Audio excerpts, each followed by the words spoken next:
नमस्कार साथियों, आज के वीकेंड बार में हम देखेंगे कि ये घर में टास्क होता है स्प्रे टास्क, जिसके अंदर साथियों ये होता है कि घर वाले उस सदस्य को चुनेंगे जिसके अंदर कोई भी इन्वॉल्वमेंट नहीं है, कोई भी हलचल नहीं हुई, यानी पिछले वीक के अंदर उसने घर में किसी भी प्रकार का कोई इन्वॉल्वमेंट नहीं रखा, यानी मुद्दालेस वजूदलेस इंसान कौन कौन है साथियों। तो आइए बात करते हैं। यहाँ सबसे पहले शुरुआत होती है ईसा से।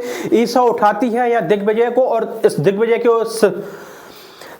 के ऊपर वो कहती है कि भाई दिग्विजय का घर में कोई किसी प्रकार का इन्वॉल्व नहीं रहा है। हालांकि पहले अच्छे तरीके से ये आए थे, लेकिन फुस्सी बम की तरह ये निकल के चले गए, और यहाँ भाई स्प्रे कर देती है ईसा दिग्विजय के ऊपर। अब आते हैं साहब विवियन साहब। विवियन कहते हैं कि मैंने तेरे को पहले भी कहा था तू मुद्दालेस इंसान है। यार एक चीज समझ में नहीं आ रहा, इस बात को विवियन कह रहा है कि मुद्दालेस इंसान है दिग्विजय से। अरे मुझे एक बात बता भाई विवियन, तेरा कौन सा मुद्दा है? तेरा तो खुद का ही कोई मुद्दा नहीं है, तू ना दूसरे के मुद्दे में बोलता है। तो असली बोला जाए साथियों, जो वजूदलेस रहा है 2-3 वीक के अंदर, वो विवियन ही सबसे ज्यादा रहा है। लेकिन देखिए आप विवियन दिग्विजय से कहते हुए नजर आते, तो भाई ये बड़ी विडंबना है साथियों। चलिए बात कर लेते हैं आगे। कशिश बुलाती है चाहत को, और चाहत के लिए कहती है भाई ये जोक है, लीच है, यानी जो जानवरों के लग जाती है ना पानी में, जो जोक होती है, जो खून चूसने वाली वो, कि भाई ये हर वीक कोई नया नया आदमी पकड़ती है और उसका खून चूसने लग जाती है। कभी आपने देखा ऐसा? रजत के अलावा वो किसी से इतना इंटीमेट हुई थी क्या? किसी के साथ इतनी टच हुई थी क्या? नहीं हुई। तो फिर भाई ये किस तरीके से बोलती है? यानी कशिश तो हमेशा वैसा जहर ही उगलती है।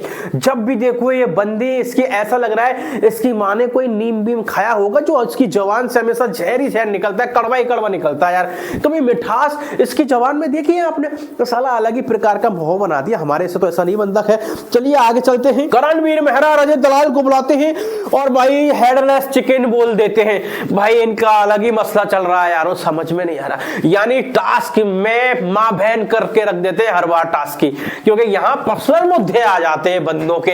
असली बात उठाना एडिंग बग्गा को चाहिए था कि भाई असली तो ये है जिनके कोई मुद्दे नहीं थे, जिनका कोई वजूद नहीं रहा। बग्गा जी तो पहले से ही नॉर्मल हो गए, उन्होंने सारे टास्क करना ही छोड़ दिया, क्योंकि उन्हें लग रहा था कि भाई मुझे घर से निकलना है, चाहे कुछ भी हो जाए, अब मुझे राजनीति करनी है भाई, बहुत कर लिया जो भी करना है।